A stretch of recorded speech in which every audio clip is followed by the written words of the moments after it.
তার ভিতরে একটা হচ্ছে শিরকুদ দাওয়া, দুয়ার মাধ্যমে শিরক করা। আল্লাহ সুবহানাহু ওয়া তাআলা বলছেন মানুষ দুয়ার মাধ্যমে শিরক করে। কিভাবে শিরক করে চলুন আমরা কোরআন থেকে জেনে নেই।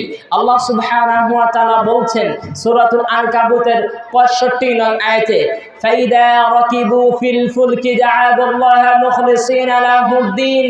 আল্লাহ সুবহানাহু ওয়া তাআলা বলেন মানুষের মধ্যে এমন কিছু লোক আছে যখন তারা নৌকায় আরোহণ করে সমুদ্রের মাঝখানে যখন চলে যায়, আর ওই সময় যখন তাদের উপর বিপদ মুসিবত আসে তখন তারা একনিষ্ঠ হয়ে আল্লাহ সুবহানাহু ওয়া তাআলাকে ডাকে।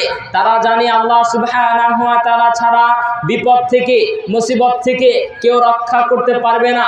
তখন তারা একনিষ্ঠ হয়ে আল্লাহ সুবহানাহু ওয়া তাআলাকে ডাকে, আল্লাহ তুমি আমাদের মাঝে থেকে এই বিপদকে দূরীভূত করে দাও, বিপদকে সরিয়ে দাও। তো আল্লাহ সুবহানাহু ওয়া তাআলা